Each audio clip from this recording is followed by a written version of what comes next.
Dahil wala nang interest yung mga tricycle driver? Yes po. Tama ba yung pagkarinig ko? Yes po. Sino kayang grupo ang hindi magka-interest na magkakaroon sila ng pera? Correct po. O, Correct po. yun na nga yung issue na nire-raise namin eh. That is why we have included this in the agenda for today because marami ng reklamo ang natatanggap namin. Master list nga kayo ng 2022 for certain local government unit, biglang bumaba sa 2023. Ay, hindi naman. Ay, yung tricycle, sa pagkaintindi ko, hindi pababa eh. Parami ng parami nga eh. Mr. Caminade, tama ba yung pronunciation ko? And what is your position sa DILG? Good afternoon po, Mr. Chair and the rest of the members of the committee. I am Daniel Caminade po from DILG, Bureau of Local Government Supervision. We want to share lang po kung paano po kami nag-collect ng data dun sa mga local government units. Ay, hindi. Nagbibigay ka agad ng excuse eh. Hintay mo muna magtanong Alright, ako. sige. Kasi ang sasabihin mo yung problema ninyo sa pagkolekta ng master list ng mga tricycle sa local government unit. Inuunahan mo na kagad ang depensa mo eh. Di ba? Ang performance ninyo is 15%. At ang sinasabi ng LTFRB, dahil hindi magkaugma yung inyong master list. Tama? Actually, may master list nga kayo ng 2022 for certain local government unit, biglang bumaba sa 2023. Ay, hindi naman. Ay, yung tricycle, sa pagkaintindi ko, hindi pababa eh. Parami ng parami nga eh. Pero, kung meron na kayong dinidistribute noong 2022, then dapat meron na kayong master list dun sa inyong opisina. Ina-update na lang ninyo pagdating ng 2023. At sa tingin ko, hindi dapat bababa, tataas kasi dumadami yung tricycle sa bawat jurisdiction eh. Pero sa inyo, pababa. Could you explain why? Yes, Mr. Chair. Bali, ang nangyari po niyan for GAA 2022, nagkaroon po ng MOA again, si DILG with LTFRB ng kung sino po yung mga beneficiary for 2022, yun na rin po yung beneficiary for 2023. So, unfortunately, for 2023 po, Mr. Chair, lumiit po yung number, yung figures natin dahil based po ito sa grounds, based po ito dun sa mga na-receive namin na issues and concern na sort of parang hindi na interested yung mga tricycle drivers natin since hindi pa po kasi sila nakaka-receive ng subsidy nung 2022. So parang ganun po yung mga... Ano? Hindi kaya bumaba yun dahil wala nang interest yung mga tricycle driver? Yes po. Tama ba yung pagkarinig ko? Yes po. Sino kayang grupo ang hindi magka-interest na magkakaroon sila ng pera? May mga sentiment po kasi sila, Mr. Chair, na hindi na po ako magre-register dyan, hindi na ako magbibigay ng data dyan or nung pangalan ko. Halimbawa, ako po, tricycle driver. Kasi hindi naman napaprocess yung application ko noong 2022 Tapos ngayon, magko-collect kayo uli. Sort of ganun po yung situation po sa ground. Kaya... sino po ang may kasalanan na hindi na-process?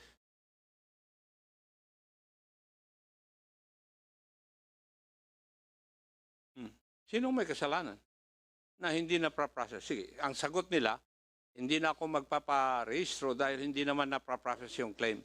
Now, who is the one processing their claim? Hindi ba DILG? ang Pag-process po nung Yes or no? Sino nagpo-process? DILG? nag-validate po nung Yes, kayo Yung nagba-validate. Kasi kung wala kayong validation na isasubmit sa LTFRB, the funds will not be released. yung validated po na list is galing po sa local government unit and Yun we na nga, are galing nga sa local government unit, dinadala sa inyo. O kaya sa LTFRB, pero pinapadala yung ng LTFRB o ng local government sa inyo for validation. Kasi hindi magre-release yung LTFRB ng pondo kung walang validation ng DILG. Tama? tama po, Mr. Oh. Chair. Now, ngayon, dalawa lang kayo nadadaanan. Bakit kaya nadidelay? Yun ang katanungan ko eh. Dadalawa lang kayong ahensya ng gobyerno eh. Mr. Che, yun munang, bakit siya nawala ng gana? Nawala ng gana sa tagal. Correct po. O, yan. Okay, Correct po. yun na nga yung issue na nire-raise namin eh. That is why we have included this in the agenda for today because marami ng reklamo ang natatanggap namin. Now, bakit hindi tayo maghanap ng solusyon? Oh, ano ba ang problema sa inyo, LTFRB at saka DILG? Mr. Chair, kanina narinig ko si attorney, naghihintayan sila ng DILG. Kaya nga, Despite the due diligence na sinasabi niya, so hinihintay niya muna. So kung wala siyang mahintay, walang mangyayari. that is why yung process nga, Your Honor, is that i-validate ng DILG. Kung walang violation ng DILG, LTFRB will not release the funds. Yun ang proseso eh. So I'm asking DILG, bakit matagal? If I may po. Yung data po, for example, for 2022, we have transmitted naman po kay LTFRB yung listahan ng mga beneficiary galing po sa mga local Would that government be units. true, LTFRB? Eh, kasi nagtuturoan na naman kayo eh.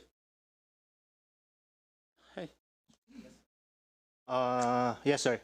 Tama po. Tama. O eh, bakit hindi nyo pre-process?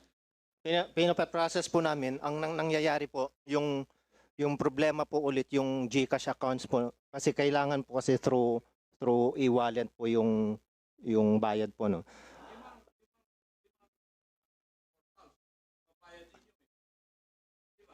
Tama po. Yes, Your Honor. O alin doon? Yung GCash na naman problema? Eh meron kayong over-the-counter procedure. Meron kayong fuel cards. Meron bank-to-bank. For tricycle drivers, Your Honor, yung GCash account, yung e-wallet, o kaya yung over-the-counter or yung off-site distribution. Yun na nga yung sinabi ko, di ba? Yes, Your Honor. Kasi ikaw nagsabi mismo niyan eh. Opo. Yung recommendation po ng off-site or over-the-counter distribution, manggagaling pa rin po sa DILG, Your Honor. So, yung master list po na ibinibigay po sa amin, naka-indicate na po yung GCash, yung mode of payment, either e-wallet or over-the-counter or off-site distribution. So, pagka GCash po, doon po namin talaga binavalidate manually. So, isa-isa po kung tama po yung entry po ng GCash account, Your Honor. Attorney, ako lang ang may distrito ngayon dito eh. Si Honorable Gato.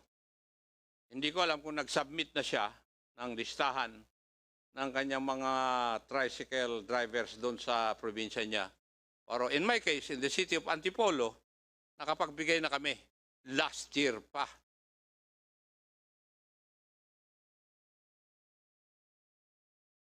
Di ba? Last year pa. Yes, Your Honor. And your excuse when we followed this up, kasi alam naman namin na may pondo yan eh.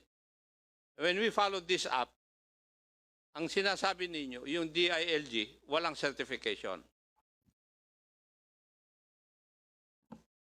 Yes, Your Honor. Yes. DILG. Mr. Chair, i-verify ko lang po, yung tinutukoy po ninyo po ba is for 2022 o for 2023? 2023. We Yes. We have ano na po, we have transmitted na rin po yung lease, master lease ng data ng mga tricycle drivers po When? to LTFRB. When? We'll just check lang po, Mr. Chair. Yes, kasi ang hirap niyong mag-imbestiga na nagtuturuan dahil pabalik-balik ako sa inyong dalawa LTFRB. Kailan niyo natanggap yung validation report? Your Honor, we endorsed the request in December 2023. We made a follow-up letter in January or February of 2024, Your Honor.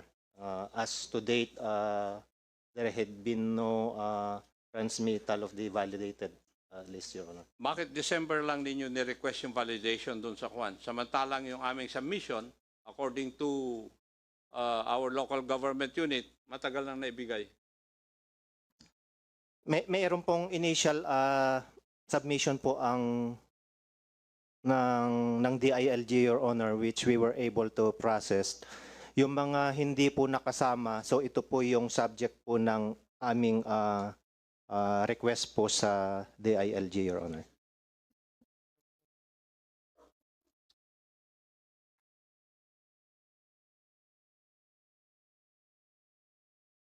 Ano, iho?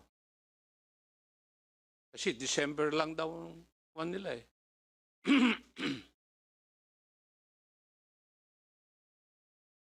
Hindi ko tuloy alam kung anong records ang paniniwalaan ko Yes.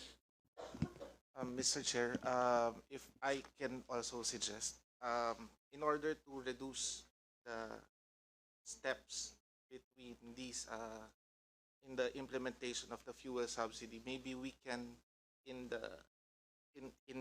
doing our next GAAs, maybe we can divide the fuel subsidies into DOTR, DICT, and DTI, so that there will be no need for transmittals of these lists from DILG, for instance. And DILG can just distribute. No, ang problema lang naman yung proseso Asek, yung pondo nasa LTFRB Yun lang proseso kung paano may bibigay It needs a validation certification from DILG. Kasi maski magbigay yung local government unit ng kanilang listahan, hindi i-honor ng LTFRB except yung validation ng DILG. Ganun yun So, hindi ko alam kung magkaaway ang DILG at saka LTFRB. Sir Chair? Kasi yung records talaga naman, lahat na di-delay Asek. Delayed So there must be a problem.